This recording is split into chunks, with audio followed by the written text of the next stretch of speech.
अब तक हमने लीनियर पॉलिनोमियल का बेसिक कंसेप्ट और रियल लाइफ एप्लीकेशन समझ लिए। अब आते हैं एक बोर्ड लेवल क्वेश्चन पर, जैसे सीबीएसई एग्जाम में पूछा जाता है। ये क्वेश्चन देखने में रेशियो का लगता है, लेकिन सॉल्व लीनियर इक्वेशन से होता है। चलिए क्वेश्चन क्या है। दो पॉजिटिव इंटीजर का रेशियो है 2:5 है, और उन दोनों नंबर का डिफरेंस 63 है। हमें दोनों नंबर फाइंड करने हैं। चलिए स्टेप वन कैसे करेंगे। रेशियो को वेरिएबल में लिखो। मतलब स्टूडेंट्स, बोर्ड एग्जाम का गोल्डन रूल याद रखिए। जब भी रेशियो दिया हो उसके साथ एक वेरिएबल अटैच कर दीजिए। 2:5 है तो क्या बन जाएगा, 2x और 5x, क्योंकि दोनों नंबर सेम मल्टीप्लायर से बढ़ते हैं। चलिए एग्जांपल देखते हैं। जैसे दो भाइयों की पॉकेट मनी का रेशियो है 2:5 है। अगर छोटे को 20 रुपए मिलते हैं और बड़े को 50 रुपए मिलेंगे तो क्या होगा। तो आप कुछ नहीं करेंगे, 20 = 2 × 10 और 50 = 5 × 10। यहाँ 10 क्या है, हमारा x है। इसी वजह से रेशियो को हमेशा वेरिएबल के साथ ही लिखते हैं।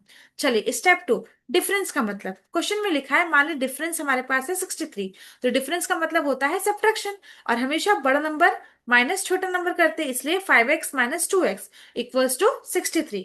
अब स्टेप थ्री क्या है, इक्वेशन को सॉल्व करना है। चलिए 5x - 2x कितना होता है, 3x, इसलिए 3x = 63। तो अब दोनों साइड 3 से डिवाइड कर दीजिए, तो x = क्या हो जाएगा, 21।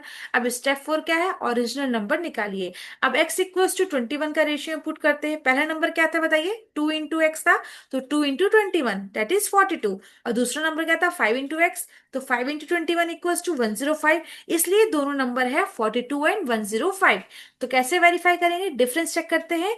105 में माइनस कर दीजिए 42, तो आंसर विल बी 63। बिल्कुल क्वेश्चन के अकॉर्डिंग आंसर सही है।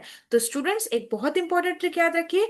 रेशियो दिया हो तो वेरिएबल लगा दो, और डिफरेंस दिया हो तो सब्ट्रैक्शन के इक्वेशन बना दो, सम दिया हो तो एडिशन को इक्वेशन बनाओ। ये ट्रिक बोर्ड एग्जाम में बहुत यूजफुल होती है। अब आपके लिए प्रैक्टिस क्वेश्चन है, जो जिसका आंसर आप कमेंट सेक्शन में जरूर बताएंगे। ठीक है, दो नंबर का रेशियो 3:7 है, और उनका डिफरेंस 40 है।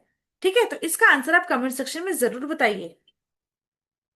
अगर आप रेशियो को वेरिएबल के साथ लिखना सीख गए तो इस टाइप के बोर्ड क्वेश्चन सिर्फ 1 मिनट में सॉल्व कर सकते हैं। अब अगले स्लाइड में चैप्टर का और भी इंटरेस्टिंग बोर्ड लेवल कंसेप्ट देखेंगे।